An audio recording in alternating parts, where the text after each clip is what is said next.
ভালোবাসা আন্তরিকতায় আমাদের মনের মধ্যে যে অভিমান জমেছিল তা ধুয়ে মুছে একেবারে সাফ হয়ে গেছে। সত্যি মা, আরশি ছিল বলেই আজ এত বছর বাদে আমাদের আলাদা হয়ে যাওয়া দুটো রান্নাঘর আবার এক করে দিল। কেন করবো না কাকু? ওই মধুবনী ম্যাডাম যতদিন এই বাড়িতে ছিল আমি তোমাদের সংসারে বিশেষ ঢুকিনি। দেখো, এই ঝগড়া আসন থেকে বরাবরই আমি খুব ভয় করি। অনেক কিছুই দেখতাম তোমাদের এই সংসারে, কিন্তু ভালো না লাগলেও কিছু বলতাম না। আমি যদি বললেই মধুবনী ম্যাডাম আবার কি বলবেন, আমার তাতে আরো বেশি মাথা গরম হবে। থাক বাবা, কিন্তু বরাবরই এই জিনিসটা আমার কিন্তু পছন্দ ছিল। আরে একই বাড়িতে দুটো রান্নাঘর, এটা আবার হয় নাকি? অভিমান করে কখনো হেসে আলাদা করতে আছে? সংসারে সবসময় এক হয়ে থাকতে হবে। সংসারে যাতে কোনো ভাঙন না ধরে তার জন্য লড়াই করতে হয়, তা না আলাদা। ঠাম্মি, কাকু, আমি কিন্তু বলে দিলাম এটাই শেষ। এরপর থেকে সবার জন্য এক হাঁড়িতেই রান্না হবে, এর যেন অন্যথা না হয়, নাহলে কিন্তু আরশি খুব রাগ করবে। আরে আরশি দেবীর আদেশ অমান্য করবো কোন সাহসে? এত হইচই হচ্ছে, বড় বৌমার কোনো সারা শব্দ পাচ্ছি না কেন? হ্যাঁ, একবারও তো ফোড়ন কাটতে এলো না। ও বড় খোকা, তুই কি বড় বৌমাকে কোথাও পাঠিয়েছিস নাকি? ওকে দেখতে পাচ্ছি না। না না, কোথায় পাঠাবো? ওই দেখ।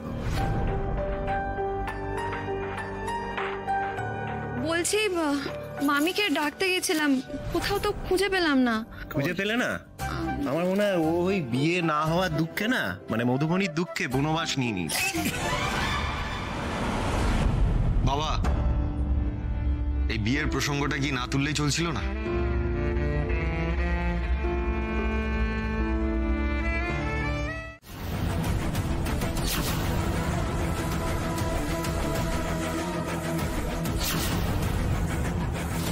সুরভি,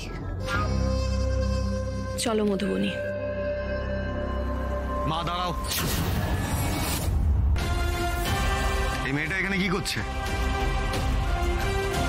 আরশি এই বাড়িতে কি করছে?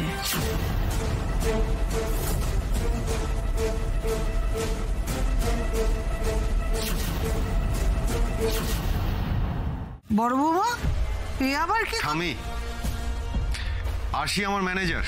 সেটা তো আমিও জানি, কিন্তু ম্যানেজার এই বাড়িতে কি করছে সেটাই জানতে চাইছি। কেন তুমি জানো না? আচ্ছা বেশ, আমি মনে করিয়ে দিচ্ছি।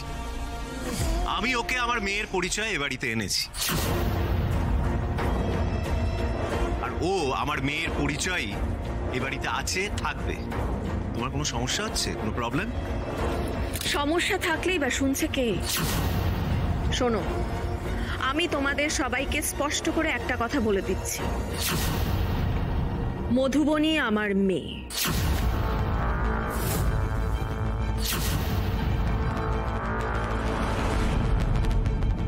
ও আমার মেয়ের পরিচয়ই এই বাড়িতে থাকবে।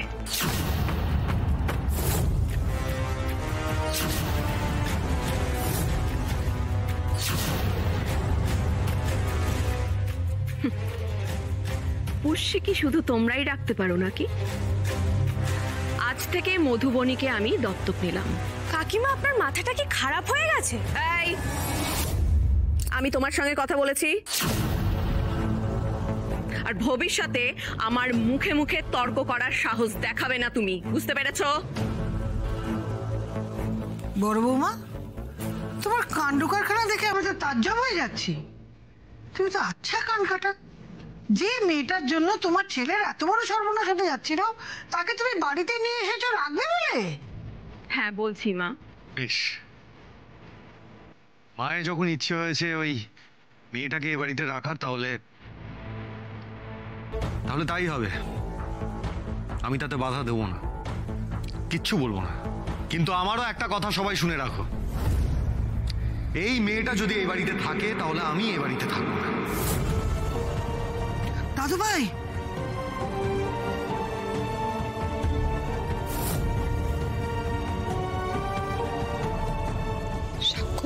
নো, একদম না। তোমার ওই মুখ দিয়ে আমার নাম একদম উচ্চারণ করবে না, এন্ড আই মিন ইট। ওর মতো ঠকবাজ, জোচ্চোর, বিশ্বাসঘাতক মেয়ের সঙ্গে বলছি, ভালো করে শুনে নাও, এই মেয়েটাকে এক্ষুনি এ বাড়ি থেকে চলে যেতে বলো। তুই তো এমন মানুষ ছিলিস না বাবলু, তুই সব ভুলে গেলি। মধুবনী তোর জন্য কি কি করেছে, আজকে ওর একটা ভুলের জন্য তোর পেছনে ওর যা যা অবদান ছিল তুই সব ভুলে গেলি।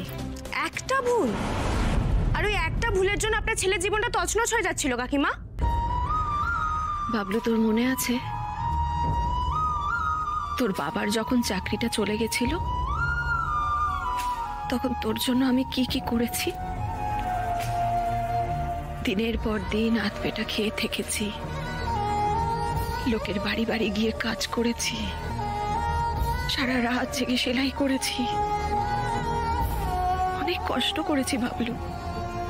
তুই তো সেটা জানিস, নিজের চোখে দেখেছিস বল।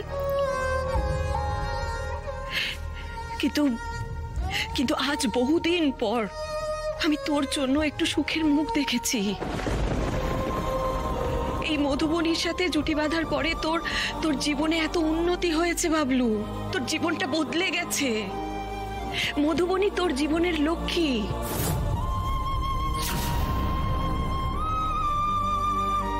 বাবলু, আমি না আর ওই মধ্যবিত্ত জীবনে ফিরতে চাই না রে।